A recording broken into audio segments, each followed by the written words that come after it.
Okay. Right, so outside of a Sunday morning, what does life look like for you? So, morning everybody.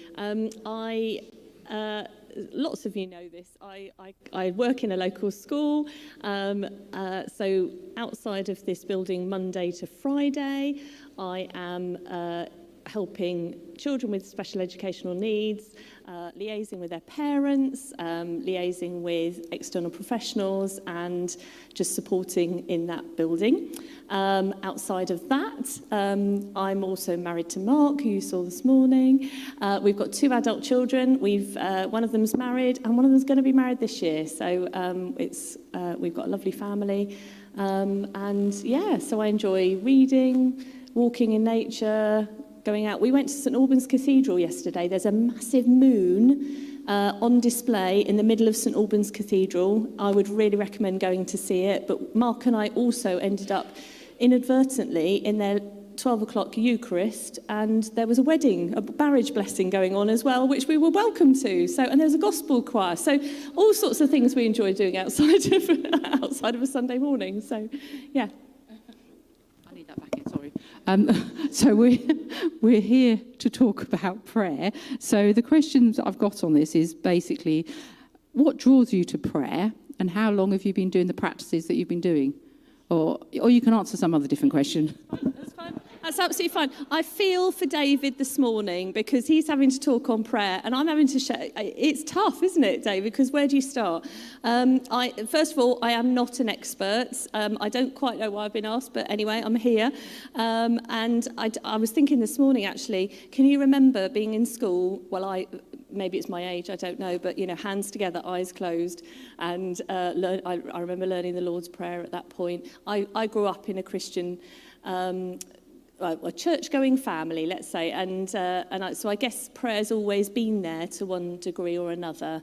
It's kind of, difficult to quantify that. But I think for me, it's about life's tough, isn't it? And so the sense of bringing things that are bigger than me, much, much bigger than me, to God, and being able to hand things over to God has been really important. And that understanding that actually prayer changes things. Most often that's in me. We've all had experiences of prayers being answered, prayers not being answered, and the challenges all around that. But I think just that hope that prayer brings, that actually I have somewhere to bring those big things and the tiny things of life to, just really kind of gives me hope to keep on going. And what do your practices look like at the moment?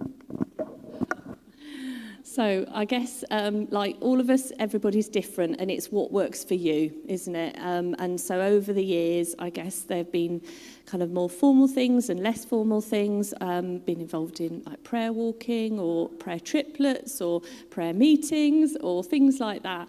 At the minute, I would say that the older I've got, so, I've been been a Christian a little bit of a while now, but the older I've got, I've realised I use fewer words in prayer, because I think, so for me in particular in the week, I talk a lot. I mean, I guess if you know me as well, I talk a lot, and there's a lot of interactions that go on, and actually for me, that practice that we've discovered over recent years of silence and contemplative prayer has been really powerful for me, and using the prayers of ages as well has really been helpful to me as well, because it's kind of moved me away from, in my younger years, maybe doing a bit of a shopping list prayer, and there's nothing wrong with that, kind of just bringing those things that are on your heart and on your mind to God, but actually recognising that prayer is interwoven in so many things. And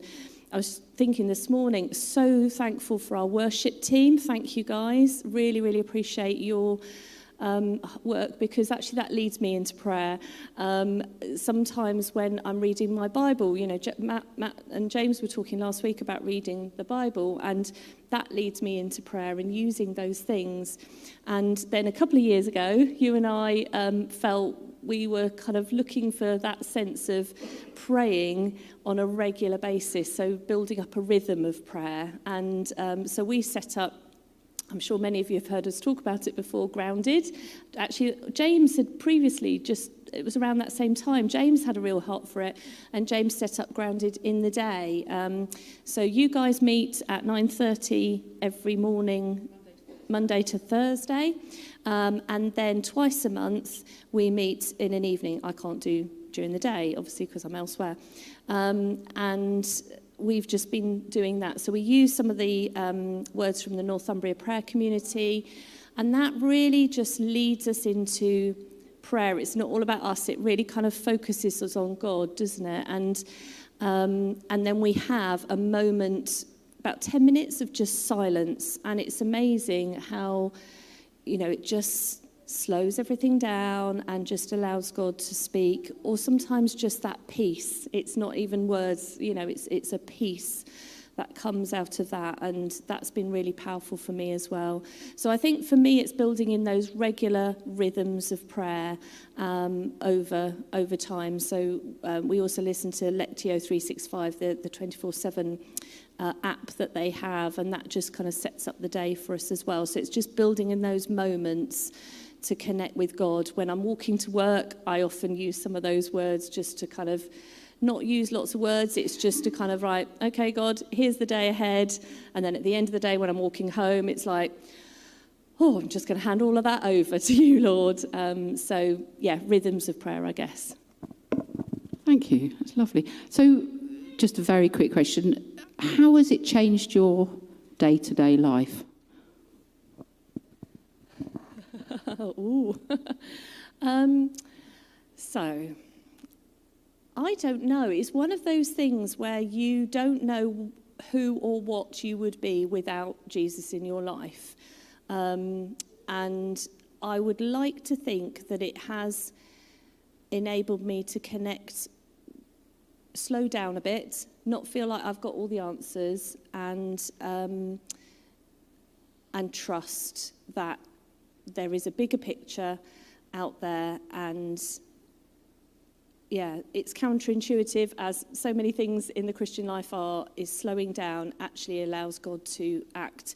And sometimes out of that I need to act too, often. But that silence and that contemplation and reflection, I guess, has helped me. I guess I'm thinking of a particular example on Friday where I had often I'm going to be honest, my thoughts don't always turn to prayer in the busyness of a work day. But on Friday there were a few little people that I was supporting, and I wasn't really sure what to do next. And it was a lovely sunny day outside. I was outside just monitoring, and I did just think, okay, Lord, what next? And just trust. And it wasn't a long prayer. It was just turning my heart towards God. I think it's that. It's just turning my heart towards God. So I don't know if I've answered that question, but I think that kind of, sums something up. Thank you. Jenny is going to finish with a lovely prayer, but could we give her a round of applause? Say thank you for sharing with us this morning. Thank you.